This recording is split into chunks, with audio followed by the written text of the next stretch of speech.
Now, like I mentioned, we have an NBA stock market type situation we want to bring to the show today. I have a few teams that I'm buying, and then later in the show, I'll give y'all a few teams that I'm selling.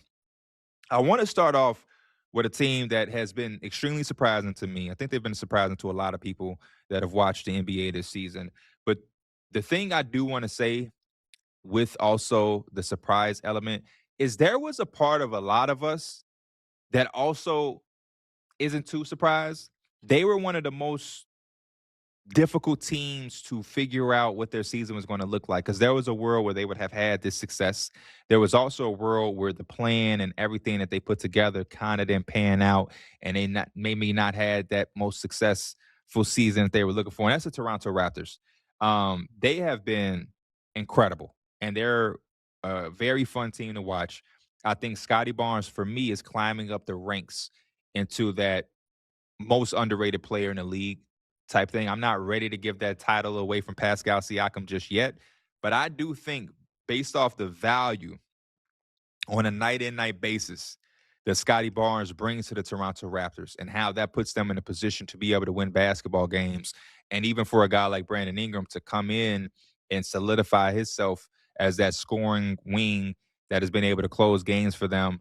I think it all is because of the ability of Scottie Barnes, right? He is this guy that can play with almost anybody in the lineup.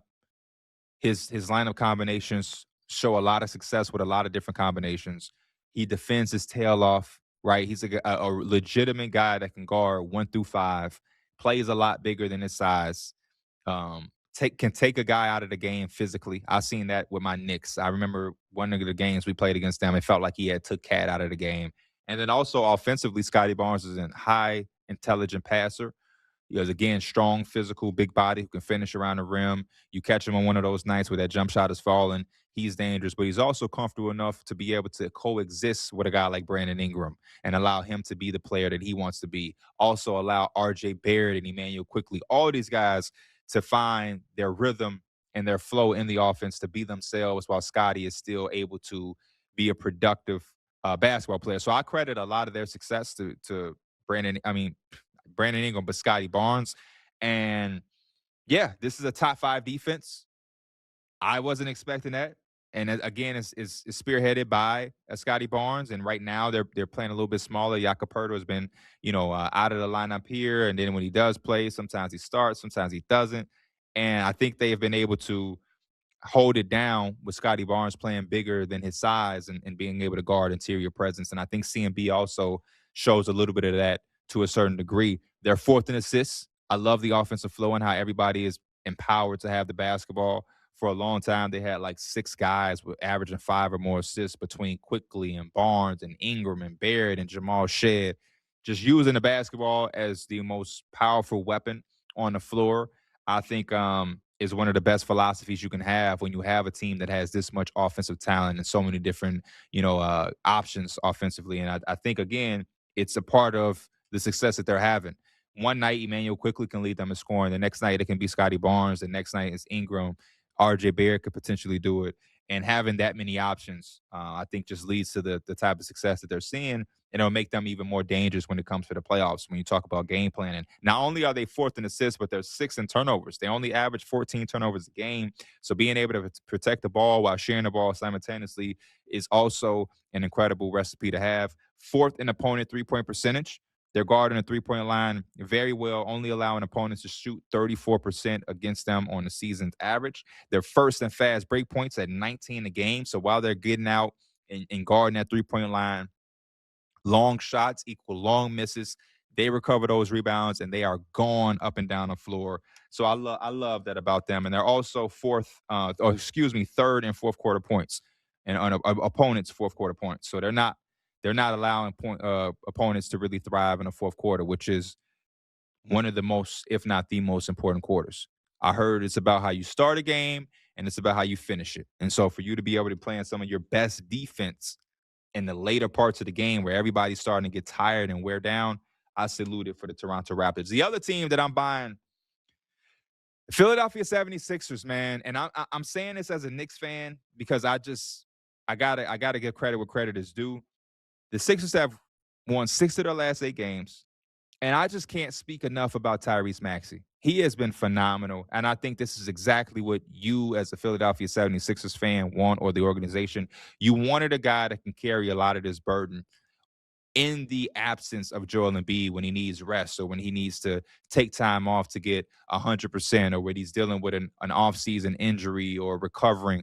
You needed somebody that was going to be able to keep you afloat. And I think Tyrese Maxey has jumped into that level of being able to do that for the most part this season. And it's allowed Paul George and Joel Embiid to slowly come along, get their rhythm back. And now over the last few weeks, in last few games, we've been kind of seeing it get put together. And I think everybody is waking up to the idea of this team being extremely healthy at the right time, which is the playoffs. And this is going to be a tough out for anybody in the Eastern Conference when you talk about a 7-game series. The way Joel Embiid has been moving in these past 8 games, some of the things that Paul George has been able to do defensively, the stretch that VJ Edgecombe is back having after kind of dipping down a little bit, the consistency of Tyrese Maxey as a legitimate 30-point scorer, the ability for all of these guys to play off of each other. Quentin Grimes coming off the bench. Kelly Oubre is back healthy. This team is going to be a very scary team come playoff time. They're going to be a very dangerous team. I am buying all into what Philadelphia has going on, and I want them far, far away from my team when it comes to that first round. This is I'm fully confident in my Knicks, but again, I've seen this story. A couple years ago, we played them in the first round. That was a very, very tough first round matchup for us. And even though we won, I think it took a lot out of us to win that series. I think they could potentially be going down that same path, but at a better instance or a better circumstance with Embiid and Paul George being a little bit more healthy pre-playoffs. So Philadelphia 76ers were buying all over that.